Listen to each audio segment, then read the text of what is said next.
on Nova 100. We've got Clint in Paddy. We're in Melbourne, and Petracca joining us from Noosa. G'day, Trac. Morning, Christian. Good morning. How are we? We are good. More importantly, how are you? Because we haven't spoken to you for a couple of weeks because we were off, and you've gone in and had another surgery in that time. Which is been an interesting 5 weeks, obviously. I had the appendix 2 weeks ago now, or a week and a half ago now. So I went for a walk with Bella and started to notice a bit of sharp pain in my stomach, and just thought I'll wait till tomorrow. If it's a bit more painful, I'll go into the hospital. And yeah, we went in the next day, and they go, "Yeah, you got appendicitis. We have to go into surgery," which is unfortunate. But I know it's ridiculous. But the last week and a half's been a lot better. Was that good. From the whole football incident, or is this just like throw this at you as well?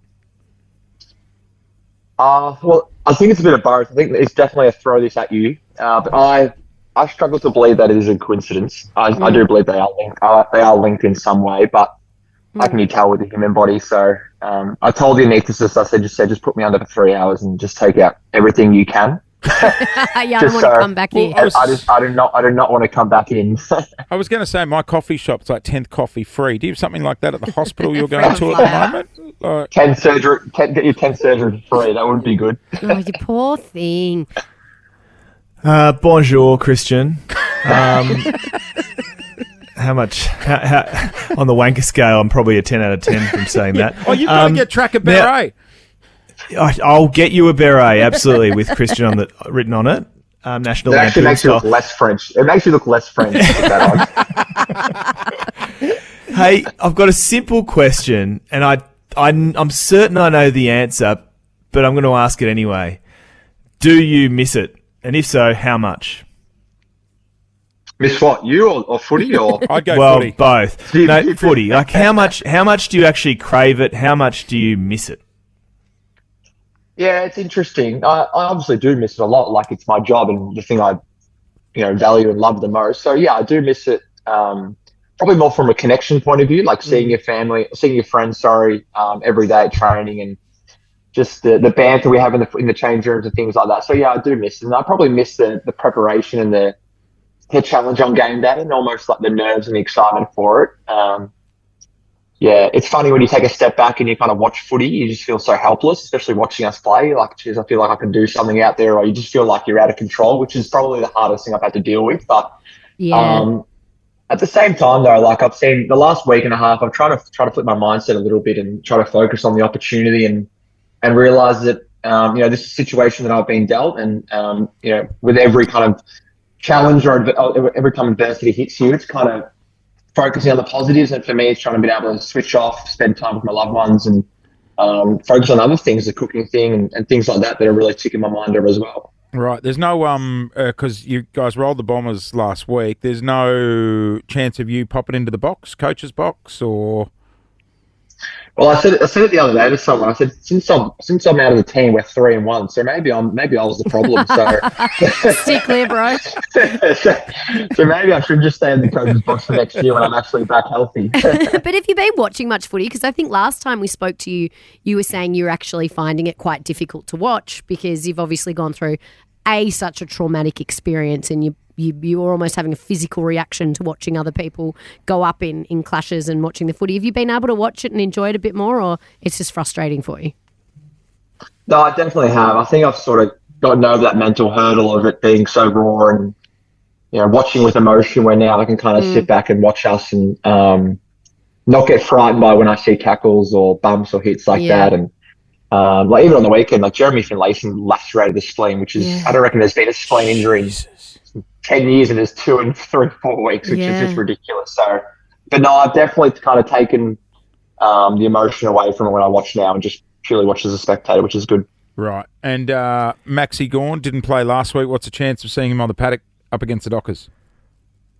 To be honest, it's probably the last person to ask because I'm not at the club, so I don't really know. But I think he's been ruled out. He has been ruled out? Week. Yeah, right. Yeah, I think they put I knew that. I just didn't want to know. Trac, it's funny because in many industries we joke about, you don't want to take too many sick days because someone will come in and take your job. You got a few players, some young boys playing through that midfield. who are playing some great footy. You worried they're going to pinch your job, mate? I hope not. I mean, if they get me out of retirement, it's pretty good. I've got a contract for 5 years, so I'll be able to sit in this for 5 years, and God they leave. can play, and I get paid to sit on the beach. So I'd be good about that. I think you're pretty safe. No, Trent's been awesome. Rivers, he's been unreal the last 4 or 5 weeks, and he's always had that skill set of being able to run off half back and to put him in the midfield and play a bit higher up the grounds. He's been really important for us, and Judd McVie is.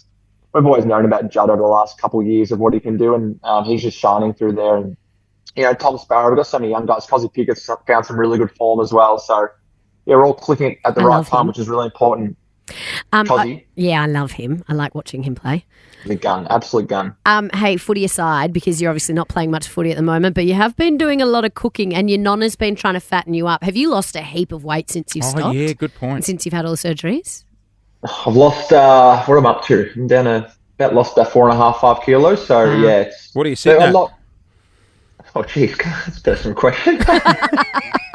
The way you said it too. What are you sitting at? What are you sitting at, bro? A lot more than him, let me tell you. A lot more than him. I don't need Trac's nonna fattening me up after my holiday. But how is the cooking going? Because that seems to be your main stream of work these days.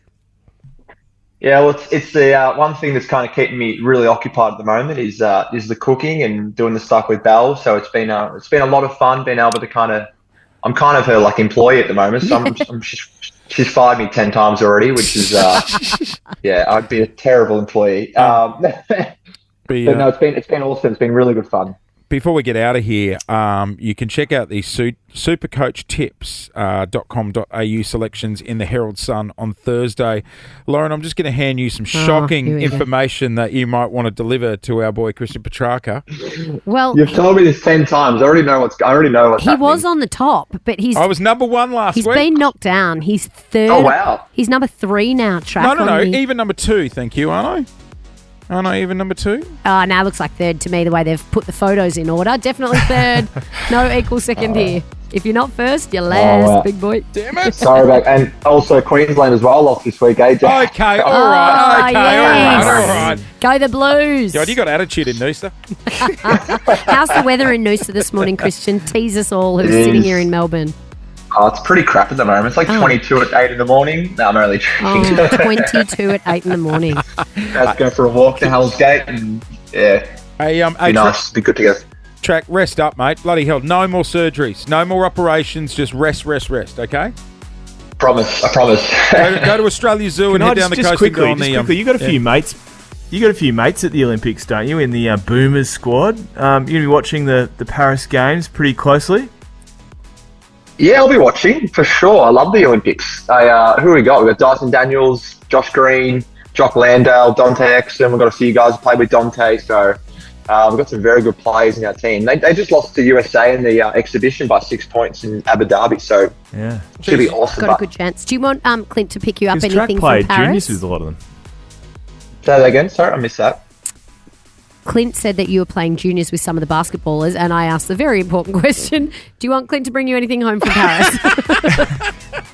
Yes, go to Chez Genou, which is a restaurant, and bring me home their chocolate mousse. It's the best thing in the world, please. Oh! You must go, Clint. We must go. Gotta go. I must go. Christian Petracca joining us on the air this morning. Good on you, Trac. See you guys. Thank you. See you, mate. Rest up, bro. Jason Lauren. Wake up feeling good. On Nova 100. Jason Lauren. Follow them on socials.